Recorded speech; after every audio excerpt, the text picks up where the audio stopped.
Up next, we have a really awesome panel of social entrepreneurs. Each has founded innovative firms that have a social impact model.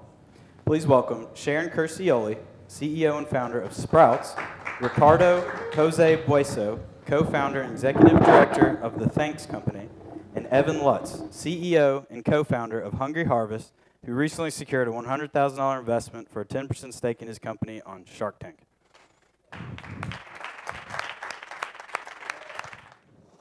Well, first of all, I'd like to say thank you so much for the opportunity to be able to present and talk about my company and my story. And I also want to say thank you because I feel honored to be with the two of you and with what you do. So I'm Sharon Quercioli. I own a company, I started a company 12 years ago, and it's called Sprouts, and it's making ideas bloom. And everyone has one at their seat.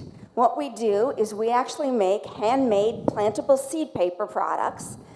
And when you send a card or a bookmark to someone, or box or any of our products, what they do is they can actually plant it instead of it going to the landfill. They plant it and it grows flowers and they never forget who they get it from. And one of my dreams when I started the company 12 years ago, this has actually been my fourth company. So it's actually paper with seeds implanted in it. You can make all kinds of things out of it besides bookmarks. What are some of the other things you're making? Coasters and boxes and cards and postcards. And I mean, we have like 800 different products that we have on our website. So anything that has to do with promotional products, CD covers, a lot of what we do has to do with what a customer or a corporate account, the message that they want to give out. One of the projects actually that we did was with Haagen-Dazs ice cream. They wanted to have a piece that would go in Newsweek magazine, and they wanted to give the message about colony collapse disorder. How many in here know about colony collapse disorder? It's the bees, they're dying off in droves, and they don't really know how or why. And if you plant paper that has seeds in it, when the flower grows, it helps to pollinate and sustain the honeybees. So we've been involved in a Be Kind campaign since 2008. And we actually did a piece for Haagen-Dazs. We worked with the University of California, Berkeley professors to come up with a seed mix that when planted and the flowers grow, helps sustain the honeybee and other pollinators. But also, the other thing that's really important to me is to be able to educate people and companies and children about the environment and helping to save the environment. So, and the last thing is to be able to work with charities and schools. And we've been, for 12 years, working with probably hundreds of different charities, doing fundraising and things like that. So for me, it's been a real dream come true to be able to, to sell our products and to work with different charities and that. Terrific. And of course, we've had a little bit of good news. You've just been acquired, is that right? Yes. A matter of weeks ago? Actually, a couple weeks ago. Congrats. Yeah. So we're very excited about that. And just shortly, they were actually a very big distributor of mine in Europe, and the name of their company is called Sprout World. And they've been distributing my product in 32 different countries for 2.5 years. They came to me in January, and they are introducing the Sprout pencil here in the United States. They've been selling it already for 2.5 years in Europe. And it's a great fit because the pencil actually is environmentally friendly. And when you're done using the pencil, you plant the other end, and it grows vegetables or herbs or wildflowers. So it's a dream come true, and I'm staying on with them. I'll be the vice president of corporate sales. Bravo. Good. Cool. So Evan, good. Evan, Shark Tank. Not a show I typically associate with social entrepreneurship. Yeah. Give us the short and dirty. Absolutely. Well, congrats to you. I guess you're buying the drinks later, right? Yeah. So, my name's Evan Lutz. I'm living my dream right now, as you are as well. And my entire life, I've wanted to become a social entrepreneur. So, right, not just starting a business that made money, but also one that gave back. And so, my senior year of school, when I went to the University of Maryland, I studied business there. I started working for this organization called Food Recovery Network. Has anybody heard of Food Recovery Network? Yeah, one? All right, that's good. So we were approached by a supplier of surplus fruits and vegetables, which we had the same look that you guys have on your faces now. We had no idea what that was. And they wanted us to sell surplus fruits and vegetables to college students. We're like, what a crazy idea, let's do it. So we set up this little farm stand outside of our Stamp Student Union, sold 5 pounds for $5. The first weekend we had a huge turnout. There were like 10 students that came up and bought from us. We're like, $50 in revenue, no way, this is awesome. And next week we had 20 people show up. We're like, $100, 3 digits, what the hell? It's awesome. And next week we had 30 people, and the next week we 40, and 10 weeks later we had 500 people showing up every single week. And we're like, holy crap, this is exactly what I want to do with my life. This is actually making money and impact. So we turned that into Hungry Harvest in May 2014. What we do today is we're a produce delivery service. How many people have heard of a CSA before? Yeah, a handful. Mm-hmm. So you buy into a farm share and they deliver, or you go pick up fruits and vegetables from them every week. Right, there are a bunch of those services out there today. So we're a produce delivery service, and our mission is to reduce food waste and feed hungry families. So what we do is we work with local farms and wholesalers to recover their surplus produce. So that's stuff that's perfectly fine to eat, but normally would get thrown away. Like an apple is too big or too small, or an eggplant has a funny nose, or a cucumber is not the right shade of green, or a banana is too short, too long. So you walk down a grocery store aisle, you see all the produce all lined up, shiny, perfect, same size, same color. Everybody, has been to a grocery store. If you haven't been to a grocery store, can you raise your hands? Okay, everybody's been to a grocery store. That's a fair assumption to make. So you might wonder, what happens to all the stuff that doesn't grow the same exact way? Well, it's a really tragic story, right? Most of it gets thrown away. Because, like I said, there's minor imperfections in produce, not saying it's bad or rotten or damaged, just it doesn't look the same exact way. And we all know that food doesn't matter how it looks, it matters how it tastes, right? Anyways, getting to the point, we take that stuff, we box it up in really nice variety boxes and deliver it to our subscribers once a week, year-round for discounted prices, starting at just $15. And for every box we deliver to a subscriber, we also donate a healthy meal to someone in need. That's usually subsidized. And so it's an awesome way for customers, like our target customers, like the Trader Joe's shopper. Do they have Trader Joe's down here in Florida? Mm-hmm. Yeah, they do? Okay, great. So that's kind of our target customer. Somebody goes grocery shopping every week, and middle to upper income, and has a family living in suburban or urban areas. And it's a great way for them to get produce delivered to them at home and give back to the community at the same time, right? So that's what we do. Cool. Ricardo, so you guys are doing more than just selling a little bit coffee. Different. Tell us how it works. That was really cool too, though.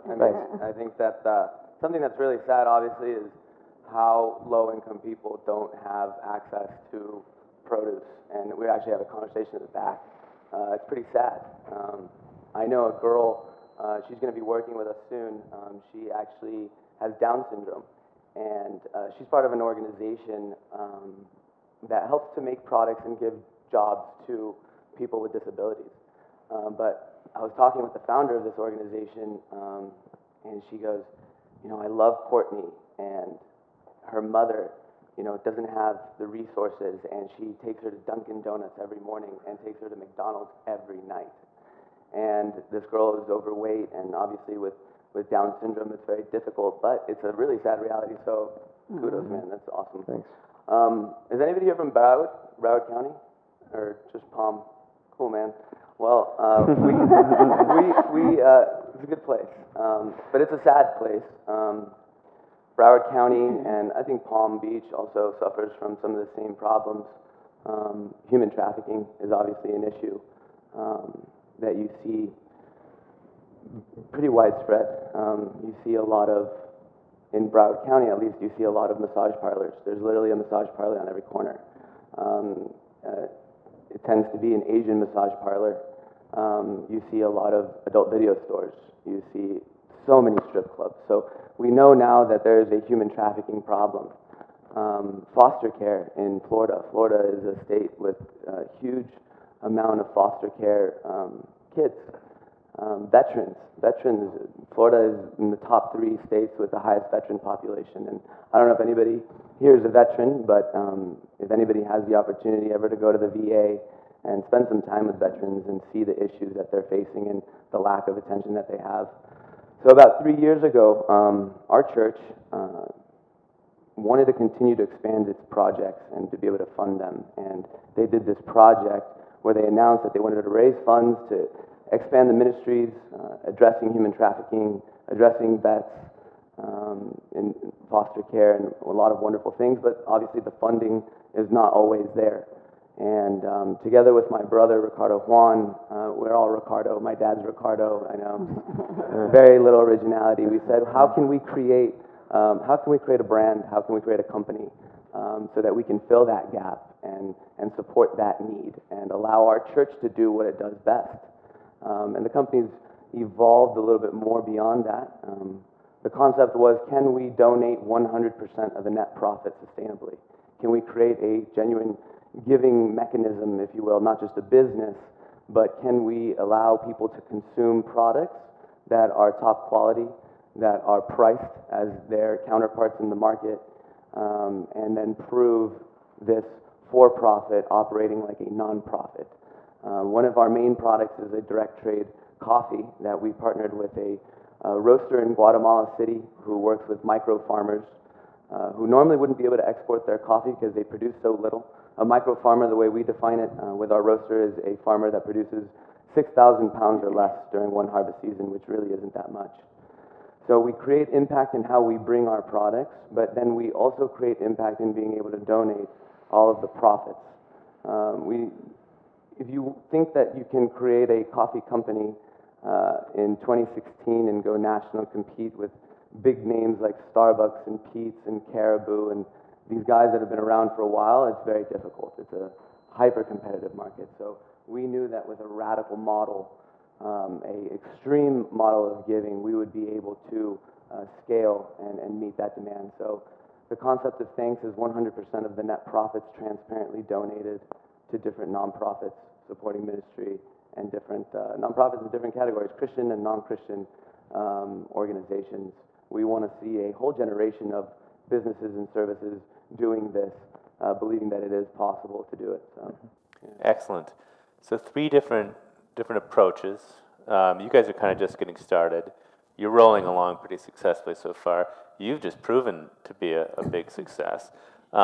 So it's interesting to hear kind of your different, where you are perspectives. But I wanted to first sort of ask again the question of, it sounds like you're all, you've got the business side of things pretty dialed in. It seems like it's starting to work out okay. But I want to talk a little bit more about what else you're measuring. And Evan, I want to start with you. This problem of food waste is a huge problem. It's as you mentioned, it's a huge percentage of fruits and vegetables just wind up tossed. It's terrible. Do you have any idea what kind of a dent you're able to make in that problem? I mean, can you actually, is that something that you're out there measuring, beyond your financials, saying, we've diverted X tons of fruit and vegetables that otherwise would have literally gone into the landfill? Mm-hmm. Sure. Is anybody a football fan out here? Yeah. Has anybody been to the Dolphins Stadium or football stadium? Yeah, a number of people. Okay. So if you imagine standing at the top of a football stadium and looking out, and the entire thing is filled with fruits and vegetables, with apples, pears, bananas, broccoli, oranges, right? To the rim. To the rim. And you imagine 4 of those, that's how much produce is wasted every single year, right? 6 billion pounds. Okay, that's a lot of food. In the United States. Just in the United States every year. Thanks for clarifying that. So it's an enormous amount. And about half of that, about 3 billion pounds, is wasted before it ever gets to the retail store, before it ever gets to the consumer, right? So we're focused on cutting down on that 3 billion pounds that's wasted on the farm, packing house, wholesale, trucking, or logistics levels, right? So far in the past, I guess, 21 months of business, we've been around since almost 2 years. The calculations was done like 3 weeks ago, so I think we've recovered about 400,000 pounds of food from going to waste, which doesn't even make a dent in the 3 billion pounds that goes to waste every single year. But it's really a growing movement, so it's definitely something that's going to be changing within the next 10 to 20 years. Do you think that, through the actions that you're doing, you're also kind of providing a little bit of an education for people? I mean, once people hear that, like, they realize, gee, I don't really need a perfect banana. I mean, come on, Right. Do you think that this will start to, that the mainstream stores will become a little bit more lenient about the perfection of their fruits, if you will? They Which already- might be a problem for you, but Yeah. maybe it's a good problem to have. Well, it's a really good problem to have, and some stores like Giant Eagle and Whole Foods have actually started to sell ugly produce. Trendy now, you call it Right. ugly fruit. Ugly fruit, right? Yeah. Which it's not really ugly, but investors are. I always get the question like, what are you guys going to do when that happens? You're not going to have any business left. All right. Our biggest challenge is market education, teaching people that what surplus produce is. So the more stores that do this, the more people will say, "Oh yeah, I saw that, and you guys deliver it too, and you make all this social value like that." So I think we'll be fine when stores, more stores start adopting that model. I encourage it. We got to solve this problem. And where can we find you now? Just South Florida? No, actually, sorry, you guys are. I'm in Baltimore. Yeah. Sorry, so we talking deliver about- from Northern Virginia all the way up to Philadelphia. We're expanding down here early next year, and we're expanding to New York City, Pittsburgh, and Richmond by the end of 2016. Excellent. Thanks. I'll have another question for you Yeah. in a bit. So, Ricardo, I want to hear a little bit more about, you talked about a lot of issues. You threw a lot of issues out there. We talked about human trafficking. We talked about Guatemalan farmers. There's a lot of stuff going on there. Where do you start? You got the coffee, you got the fragrance, and then what's the connection? What's going on with those products right now? I'd say that's great, and there is a lot of issues in that we're discussing. Can everybody hear me? Am I on? Oh, great. Sorry about that. So I'd say I'd categorize products. If I were to explain our products, everyone always asks, fragrance. We developed a fragrance with a Swiss company. It's an amazing fragrance. If anybody likes to use perfume or cologne, it's great. And coffee, these are very sensory experiential products. But the idea is your daily essentials. So if you're going to consume products that you're going to use every day, high consumables, why not consume them under this model where you can see the impact that's taking place and that this isn't a corporate product, but this is something that really is going to impact the community. When we're talking about the giving, and yes, I talk about veterans and human trafficking, foster care, at-risk youth, and all the different issues, what we're talking about is allowing our customers to choose the cause that they want their purchase to support. So if you come to our website, you'll notice our model is one, pick a product. So right now it's a line of direct trade coffee that we have and these fragrances. Soon to expand here, actually, in the next 30 to 60 days. It's really exciting. Our coffee is expanding and a few other things. The second step is to choose a cause. So your purchase, you get to choose the cause that you want to support. And that's something that we felt, especially for the millennial market, that is very engaged with conscious consumerism and social enterprise. They are more knowledgeable in this access to technology and information, everything being so mobile, and they're asking the right questions. Millennials, I'd say, obviously a millennial, and it goes beyond millennials, but customization is something that people really like. We like to be in the driver's seat. We like to choose. So we let them choose what their purchase will support. Step 3 will go into, we also let the customer say, add a donation. So the customer will get to add $1 or $2 or whatever the amount of their choice. We don't tell them how much to donate. They get to choose how much they want to donate towards that cause. And then step 4, we say, so it's you give. Step 4 is we give 100% of the net profit transparently. Transparency is something that we leverage heavily. The model doesn't work without it. We wouldn't be able to be making such a radical claim like 100% of the net profit going back if we weren't 100% transparent about it. So having a for-profit operate like a non-profit is really what we want to see take place. So yes, there's many causes. We call them areas of impact. We let the customers choose those during their purchase. We let them choose how much to give. But another interesting thing is that you'll see that our price point for our products allows for the customer to spend the same for a thanks product as they would for another product, comparable product, but our retail value is less so that they can add in that margin and choose how much they would like to give. We really want to let this experience of everyone that comes through things and participates with things to allow them to be a part of the giving process. So many times we see these models where we tell them this is what's going to be done and that. We said, we'll let you be in the driver's seat. We'll let you choose who you want to support. What matters to you? What cause breaks your heart? And then we have some really good nonprofit partners. We do a project-based giving with them where we just don't give money. We say, what specifically are you doing? What is your approach? How are you tackling this issue? What different methods are you using? And obviously, keeping nonprofits accountable is something that we really want to focus on, especially in social entrepreneurship. We were just talking at the back we talk a lot about a sociant bubble where, people are asking the right questions. People want to know more. People want to see impact. People want that transparency. And we don't want to see a bubble happen, as we've seen with a lot of nonprofits. People don't trust. People see admin expenses and program expenses, and once you get into the numbers and see financials, people lose trust, and then people don't want to give. So we want to make sure that they can trust. We want people to trust. So we talked a lot about trust, transparency, and all this information. You told me that, if I go on to the thanks, but what's the website, by the way? It's THX, so it's thanks, but it's THX. THX.co, thanks co. Oh, cool, Yes. okay. Short domain, those are hard to get, nice. Right. So I go on the It's tough to website, get. I'm interested in the coffee. Yeah. What's the information I'm going to find? I want to know about where it's sourced from. I want to know Absolutely. these guys that are producing it, how the money gets to them. Then I want to know, right, where's my donation going, right? How does that work? Walk me through what I get to see. Right, so you'll come to our homepage, and we're actually relaunching our homepage here in the next 2 weeks. What we saw is that it's a very nice homepage with a lot of nice elements, but we weren't able to get the customers all the way through with that CTA. They understand the whole thing. We kind of did a collage of wonderful concepts, but now we really want to break that down step by step. Especially for coffee, I'd say we have our product pages, traceability, talking about the farmer, talking about the farm, talking about the roaster, giving names and families, and talking about that culture. Guatemala is an amazing country. My parents are from Guatemala.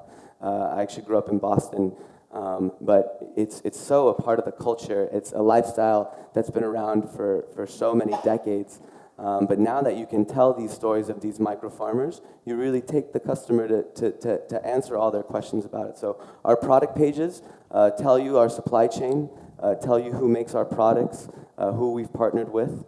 And then we also have our giving section. So for each of our nonprofit projects, we talk about the nonprofit. We talk about specifically the project that we're supporting with them. What it is that they're doing. So, for example, 4 Kids of South Florida. Has anybody heard of 4 Kids of South Florida? It's a foster care program based in Broward, but they have an office here in Palm Beach now. Florida is, I don't know if I had mentioned, Florida is a very deadly state for children in the foster care program. I believe it's the 2nd or 3rd deadliest state, and from abuse, abandonment, and neglect, kids are really suffering. So with them, they have a program called Safe Place, where kids who are taken out of homes where they are being abused or abandoned will be able to experience an environment of love and receive that care instead of going to the back office of a police station. They can go to a comfortable environment where they can feel that they have hope. It's the most critical 72 hours for young people that can really have an impact on their lives. I don't like statistics, but if you look it up, it's something like the prison population. It's something like 70% of imprisoned people were fostered kids. So if you fix if you fix the root of the problem, we can see the incarceration rate go down. So you're talking about, raising money for this organization. Yes, so we basically. support So them. using these products Yes. this is a vector for fundraising. We tell you about Safe Place, Yeah. we tell you what they do, Yeah. we tell you its importance, and if that's something that you care about supporting, you get to choose Safe Place, or you keep going and you have a bunch And of... some of the model, would, not just, I just stumble upon THX.co and I say, oh, that sounds cool. I think maybe I'll throw $5 in. an organization like Safe Place or a church or whoever, is, helping to spearhead some kind of a fundraising effort might work with you to, sell the coffee. Exactly. Right? So it's almost being driven by the nonprofit, not so much being driven by me just stumbling by looking for coffee. We have our e-commerce platform, and we love technology, being able to sell nationally. We also do brick and mortar here in South Florida, in Broward and Dade. We're in different supermarkets, specialty stores, restaurants with our coffee.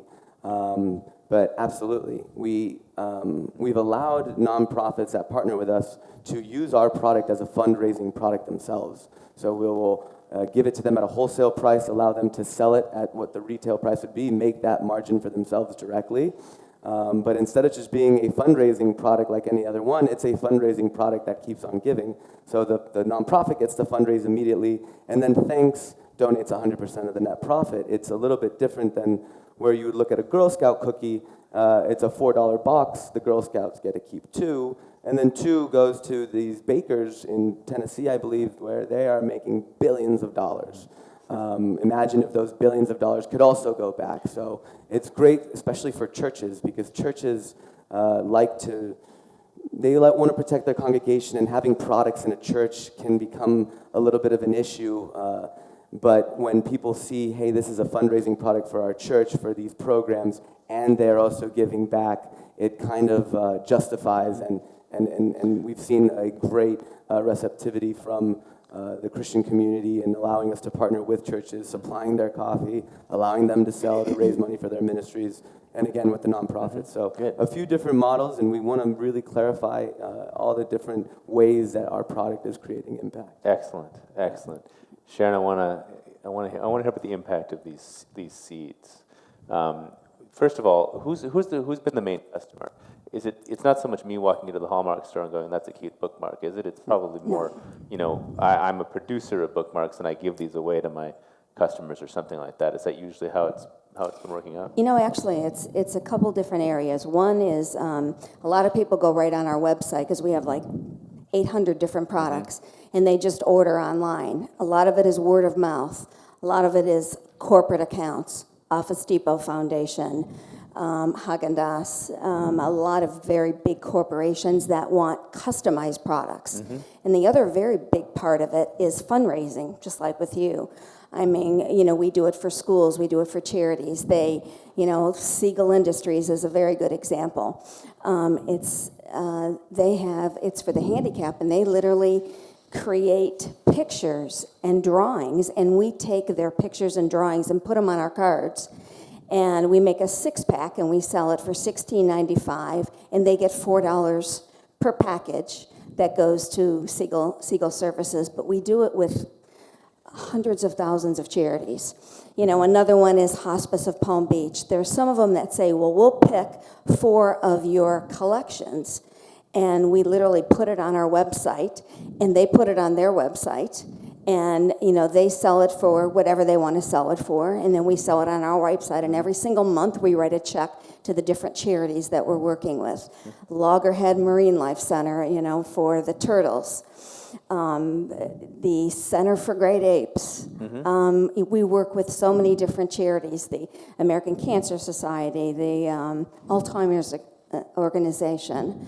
So I think it comes from, of course, the bigger business comes from corporate accounts, but it comes from all different areas. And, my passion has been to work with charities and schools and to put programs together for children to educate them on the environmental part of it. And what kind of feedback have you gotten? And do you have any idea how many of these really get planted and really bloom and really impact the bees and so on? It's funny.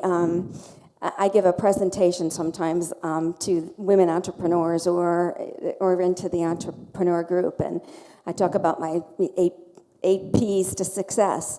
And I actually make a bookmark. 8 P's. 8 P's. Okay. P's like, your psyche and persistence and terrific. your passion Sure. and things like that. And, 2 years later, I run into some of these young entrepreneurs, and they say to me, I still have my bookmark, and it's on my phone. And I said, you didn't plan it?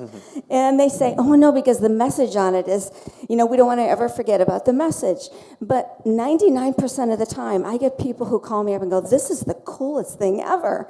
They as soon as they get it, like a bookmark, I tell people, or even my business card, I'll tell people, cut off the bottom portion of it and plant it. And as you watch your flowers grow, you'll never forget who we are. And, you still have the bookmark, or you can plant the whole thing. And you'd be surprised how many people we get, that call us up and send us emails and say, we love your product. And we have different things. We have our Be Kind collection, which is, like a Black-Eyed Susan, Sweet Alyssum, Spurred Snapdragon. And then we also have herbs like, growing sprouts and, marigold and baby's breath for the wedding side of things. So it's, it's pretty exciting. Evan, there's also a side to your business besides just it just makes sense what you're doing. It's very logical. I can see why the Shark Tank guys saw it as a good idea. But there's also this donation side of the business that you mentioned. I don't remember how you phrased it, but there's food being donated to low-income communities. Tell me a little bit about how that works. And the bigger question is, to what extent do you think that's a driver of sales? That people say, not only am I getting these nice veggies delivered and I kind of feel good about it because I'm, sparing them from the landfill, but hey, bonus, so-and-so got fed. I mean, how much of a driver do you think that is behind what you're doing? Yeah, great question. So the way our donations usually work is we donate to different nonprofits like food banks or soup kitchens. Is it just a community percentage dining of halls. sales, or is it something No, else? we donate about 2 to 3 pounds per every box we sell, right? Okay. We also do what's called free farmers market. Our next one is How big is the box? 10 pounds, 20 pounds? a box. I mean, it varies in size, but about 10 pounds on average. But it's like, that's Yeah. 20% of your stuff, Right. roughly. Right. Okay. So we also do what's called free farmers markets, right? Where we give away a bunch of produce. But the best method that we're going to use, actually, we just announced, we're about to announce in a couple of weeks, a partnership with the Baltimore City Police Department, which, if anybody's been watching the news last year, they don't have a really great reputation, right? So what we're doing with them is they're volunteering to, while they're on duty, to go and deliver these boxes to people in need in their community, which isn't just going to give people in need produce, but it's also going to improve, police community relations. Has and it also, started yet, or? It has started, but we haven't made like the formal announcement yet. Right, so right, okay. Giving you guys a sneak preview. Uh-huh. But we'll make the announcement in a couple of weeks. But to answer your second question, there's always this debate, and it's wonderful to talk about this here, right, in social entrepreneurship of profits and purpose, right? And for us, they can't exist without the other, because a vast majority of our customers sign up because they believe in our mission of reducing food waste and feeding hungry families. They believe in these 2 statements that no food should go to waste and no person should go hungry in the United States, right? And so they sign up for that reason, and then once they get the product, that's when they really stay on for a long time and tell their friends about it, right? And so on the flip side, if we don't have profits, we don't have a business, right? Our profits are the ones that, we reinvest that to make our business grow. That's what we want to do. We're entrepreneurs. We want to conquer the world. So that's, they can't really exist without each other. Terrific. Yeah. Fragrance seems like an unusual choice, because fragrance seems like the kind of product that people would pay huge amounts of money for, thinking that means it's a good product or not. Do you think that'll work, selling it at that at cost price point? We actually get that question a lot. Perceived value, right? And fragrance, it's amazing to produce the juice that goes into fragrances. It's very inexpensive. The markup that you see in fragrances is ridiculous.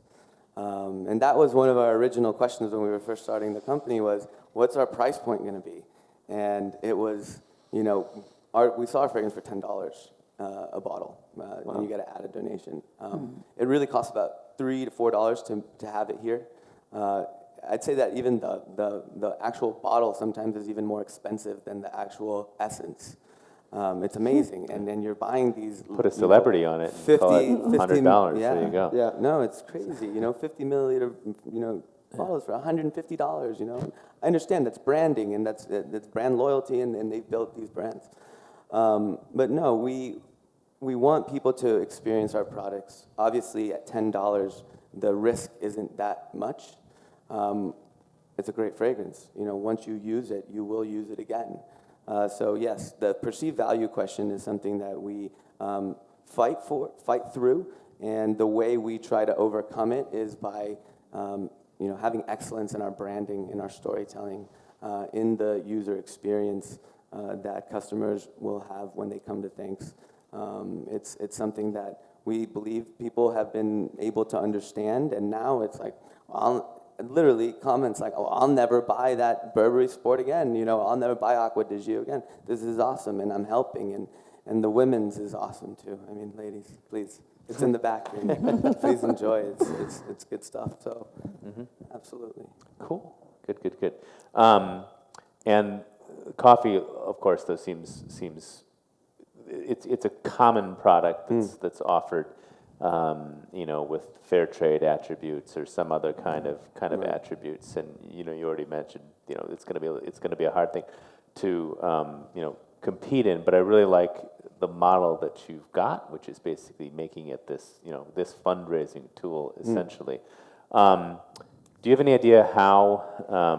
Do you have any information yet in terms of how that's being adopted? Are there success stories yet, or is it just too soon to be able to? In what sense? Are you talking about in terms the farmers? of folks that have actually been going out there and fundraising with the product, and how how it compares to other things like Girl Scout cookies. It's great. I mean, so on.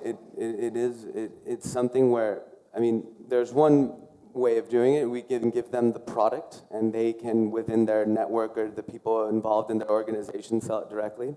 But we're developing right now a platform where basically the fundraisee will never have to have the product. They will be able to share a link where they share it with their friends and family. So let me give an example. I'm going to Kenya on a missions trip that's going to last 6 months, and I need to raise $1,000 a month to sustain my time while I'm there, or doctors without borders, whatever it is.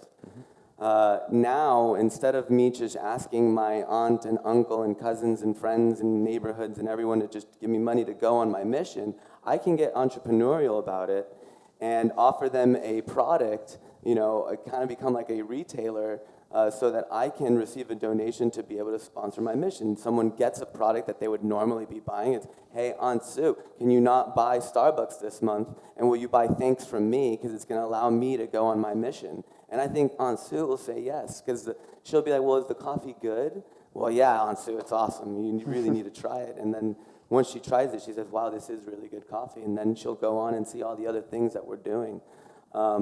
That platform is something that we have a beta one that's very simple that we are using with different individuals.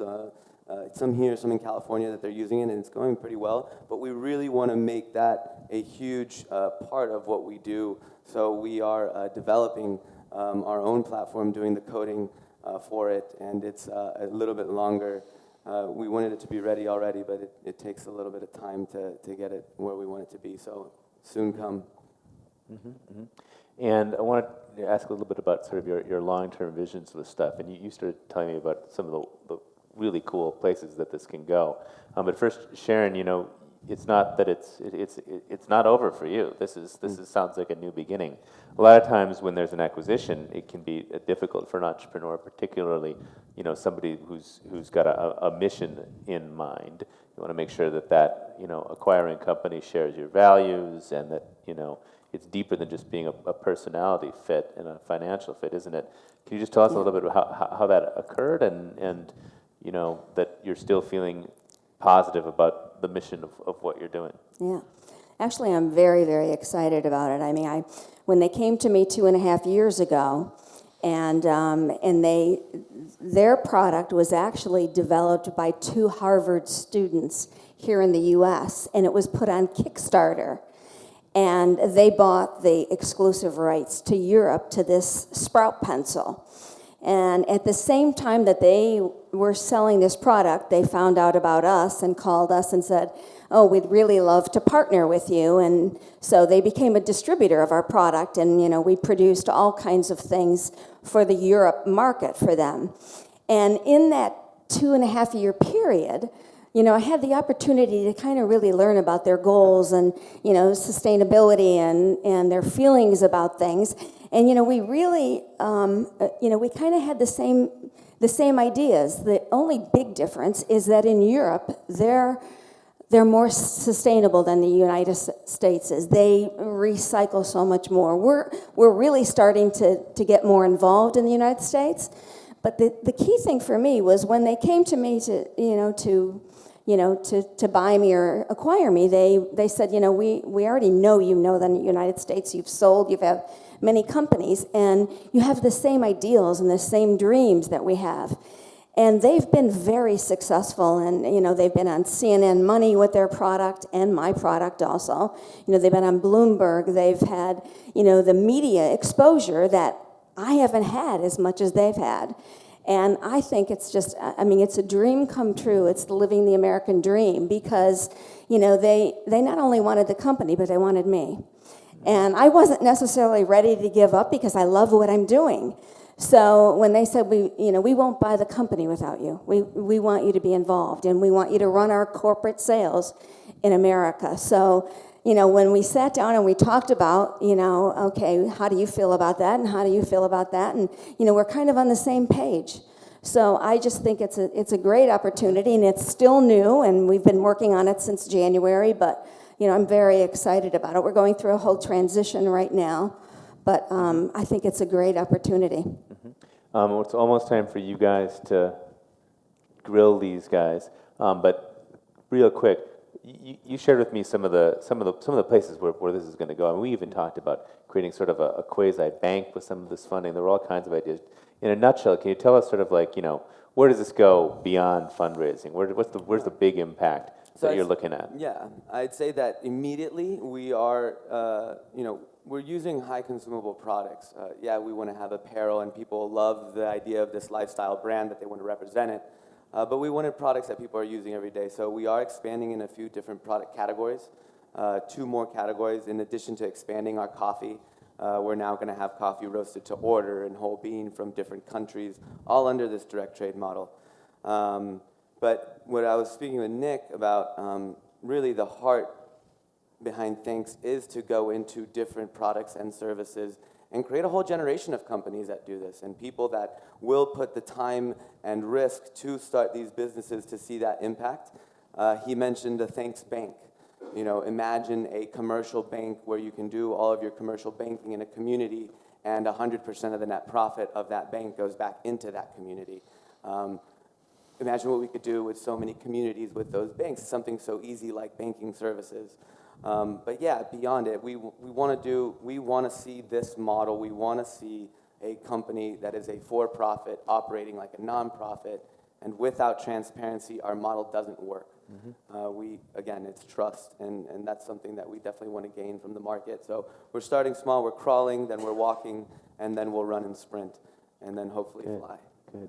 And you're close to the running stage, but tell us where you're running to in a couple of years. Yeah, so we want to be the largest produce delivery service on the East Coast in 5, and the largest in the United States in 10. And it's not going to be easy. It's going to be really, really difficult. But especially as more competition picks up, and we have to have a drive to us. The way we think about it is there's a team of guys working 24 hours around the clock, with more resources, with more brain power, with more everything than us. And it's up to us and they're trying to beat us constantly. And that's actually completely true for us, right? If you guys all have the magazines, if you turn to page 51, you can see it's very true, right? And there's 2 companies in there, one of them is ours and one of them on the West Coast, that you can't tell any visible difference from, right? So we have this drive to us that there's a team of people on the other side of the country that's trying to beat us. Like, we got to put our feet in the ground, we got to dig in, and we got to go. Like, that's our determination, that's our motivation. Every single person who joins our team has got to be passionate and motivated and dedicated to this cause, and that's where we're looking to grow, is expand across the country. All right, the Shark Tank is now open. Right here first, and then you.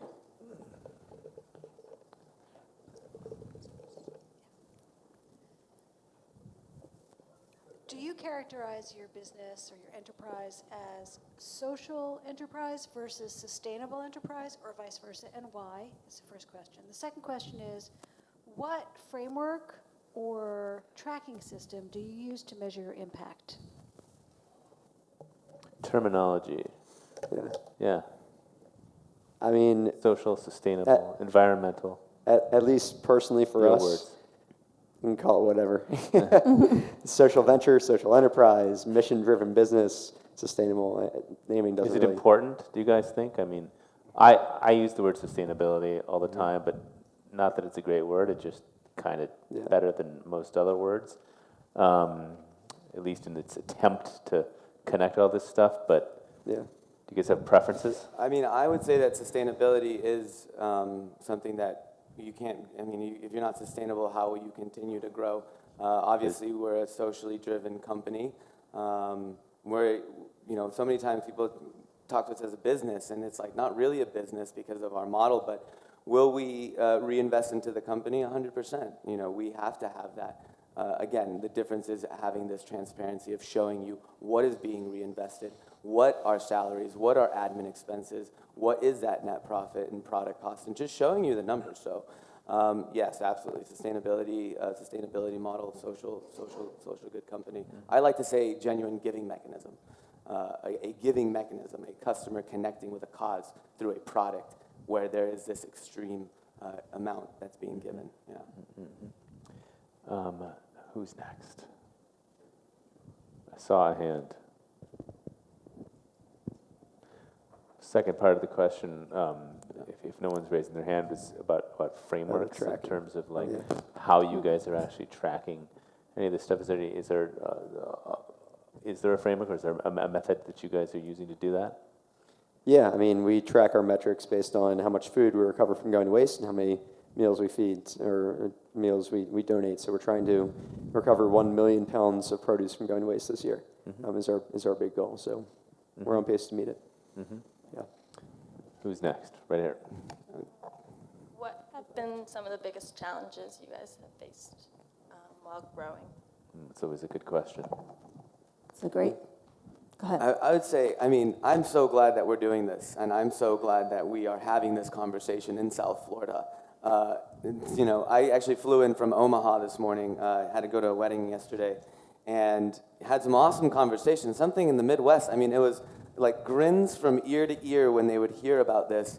I talk to some people in Miami, and it's like, they look at me like I have 3 heads, and what do you mean 100%? What do you mean? So the culture in South Florida, I'd say, is lagging a little bit. The West Coast has really taken hold of this idea.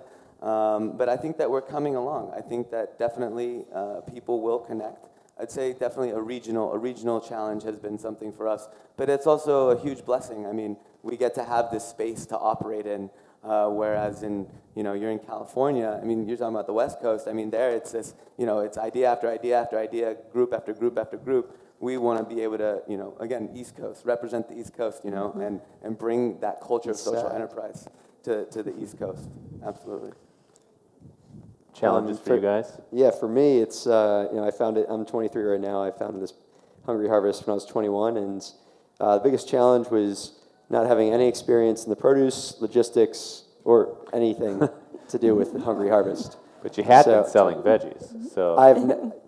For like 6 months before that, we tried it out, but I don't know the first thing about farming or logistics or anything like that, and that was a pretty big challenge, but we learned on the go and made mistakes, a lot of them, and learned from them, so I know a lot more now than I did 2 years ago. Yeah. It's a great question, and I have to tell you, 12 years ago, people weren't as green and sustainable as they are today.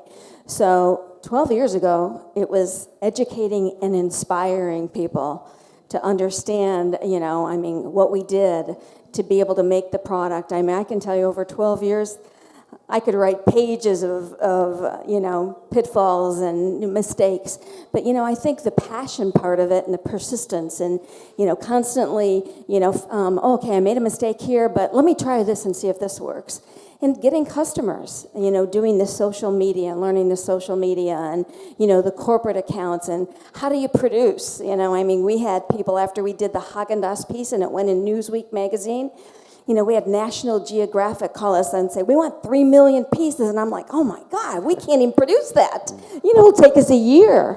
But, so, and for us, it's all handmade paper. So, we could only produce 2,000 big sheets a day. And, so there were so many. Now, it's different. I've learned, some of the big pitfalls. And, you do whatever you have to do to try and make it work.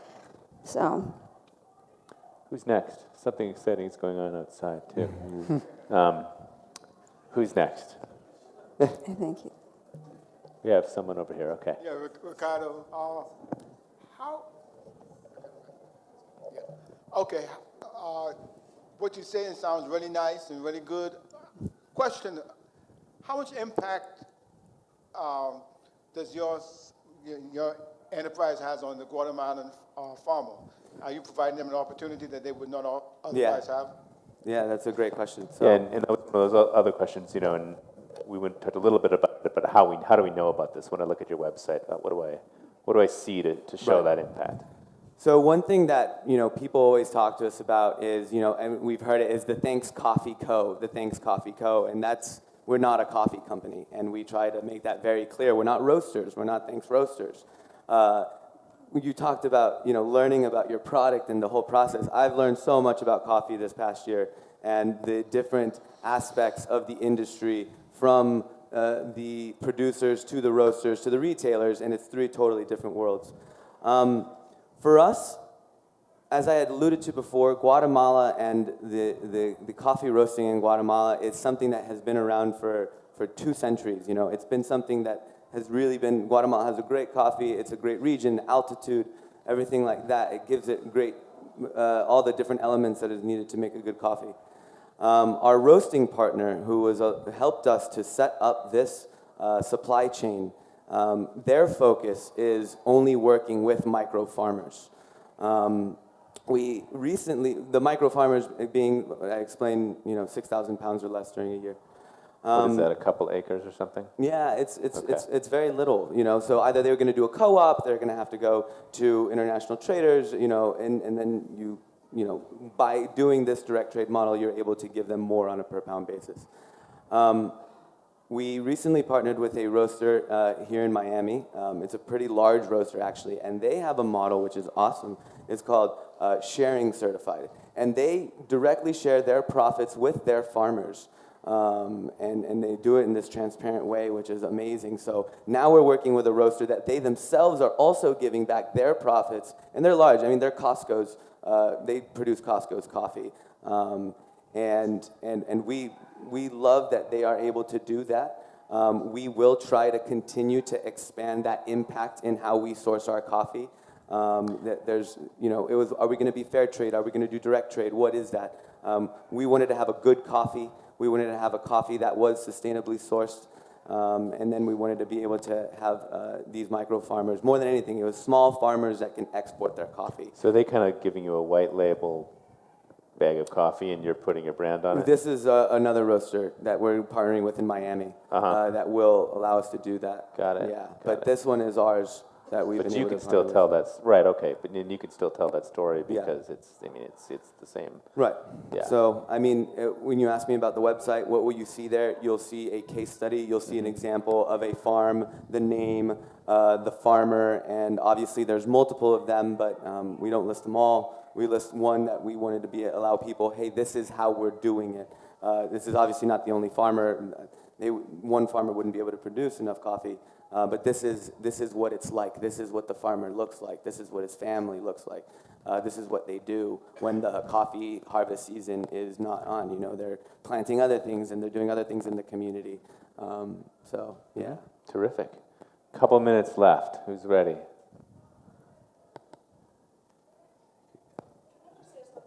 said that on your website you can choose whatever charity you want to donate